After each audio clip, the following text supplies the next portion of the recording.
Assalamualaikum warahmatullahi wabarakatuh.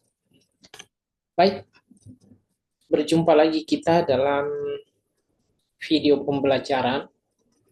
Kali ini kita akan mengulas satu uji sederhana, tetapi dapat menjadi solusi bagi kita yang sedang melakukan analisis dan bertemu atau berjumpa dengan satu kasus yang cukup menyulitkan ya. Baik. Di video sebelumnya kita sudah belajar tentang uji independentitas. Ya. Jadi kita sudah membahas bahwa semua uji T, ya, baik itu independen maupun berpasangan, ya, sampel yang berpasangan, itu mewajibkan data yang berdistribusi normal. Nah, ketika kita ingin menggunakan satu uji komparasi, uji banding atau uji beda, ya, menggunakan uji independentitas, tetapi data yang kita peroleh ternyata tidak berdistribusi normal, maka apa yang harus dilakukan? Nah, kali ini kita belajar satu uji yang sederhana, namanya uji Mann-Whitney.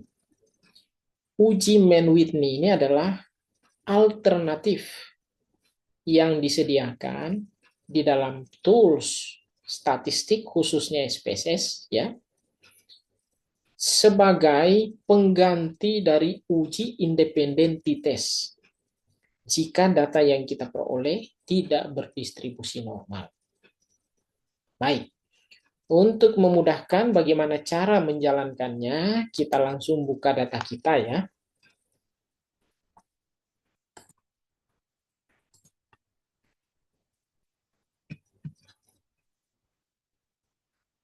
Nah, ini adalah data yang kita sudah siapkan untuk belajar uji Mann-Whitney. Ya. Baik. Di variabel view ini sudah ada variabel hasil belajar maksudnya ya. Di sini kita sebutkan hasil belajar. Dan kelas. Ya, di value ini angka 1 untuk kelas A, angka 2 untuk kelas B ya, seperti itu. Oke. Data kita lengkapnya kita lihat di data view ini.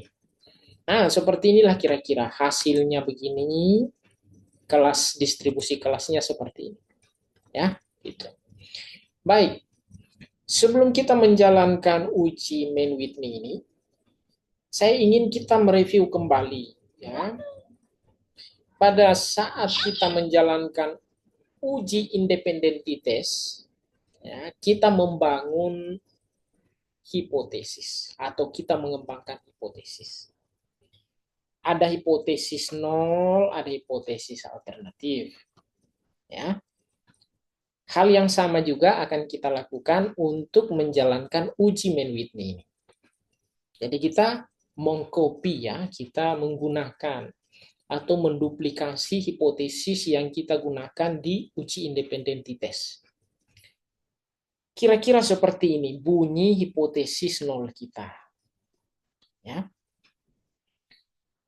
Di hipotesis nol itu kita bunyikan tidak ada perbedaan hasil belajar ya mahasiswa kelas A dengan kelas B.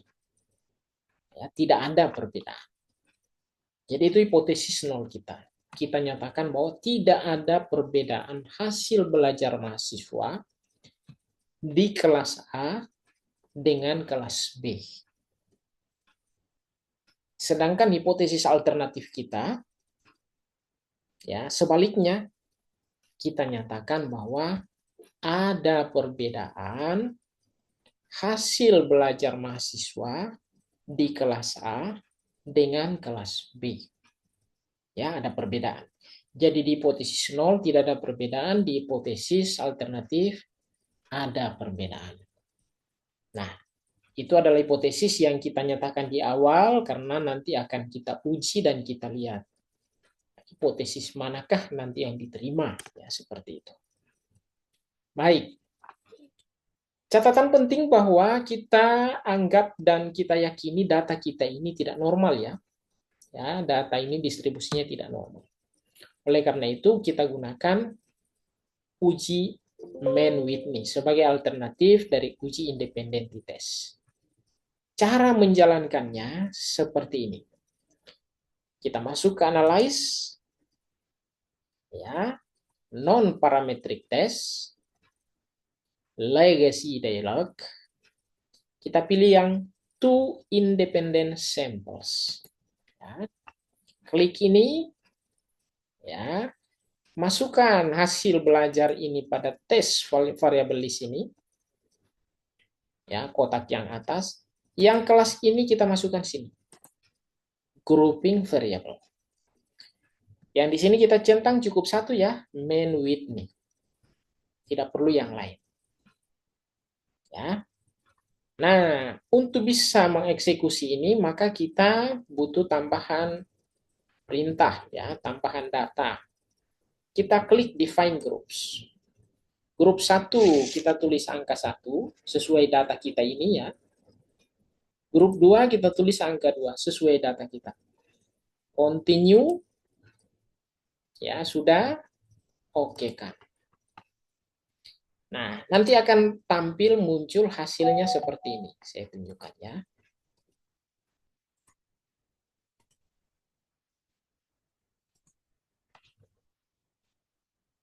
Oke.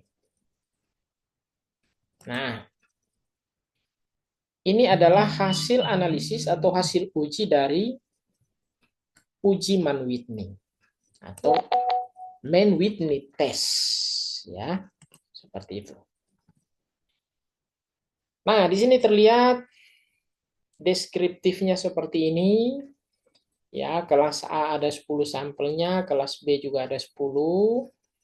Ya, ini rata-rata dari rankingnya ya seperti ini. Nah, yang terpenting adalah ini. Ya. Cara menganalisisnya sederhana. Ya, kita bisa pakai dua metode. Metode pertama kita lihat tabel untuk uji Z-nya ya. Nah, yang kedua paling sederhana, paling gampang ya, kita lihat signifikansinya.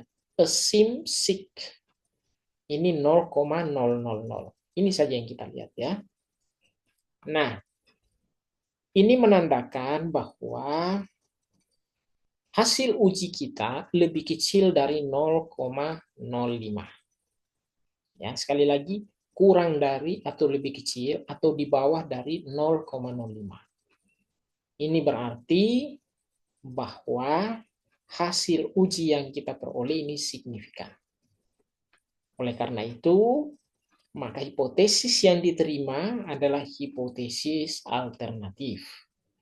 Dan hipotesis yang ditolak adalah hipotesis nol. Apa hipotesis yang diterima itu? Ya tadi, ada perbedaan hasil belajar mahasiswa antara kelas A dengan kelas B. Jadi ada perbedaan. Ya. Hipotesis itulah yang nyata-nyata diterima. Itu hasil belajar kita singkat, mudah-mudahan bermakna, memberi manfaat, dan memudahkan bagi kawan-kawan, bagi mahasiswa sekalian yang kesulitan jika datanya tidak berdistribusi normal, tetapi harus menggunakan uji independency test. Alternatifnya, gunakan uji ini. Uji Mann-Whitney. Demikian, semoga bermanfaat. Kita akhiri. Billahi taufiq wal hidayah. Wassalamualaikum warahmatullahi wabarakatuh. Sampai jumpa di video-video pembelajaran berikut.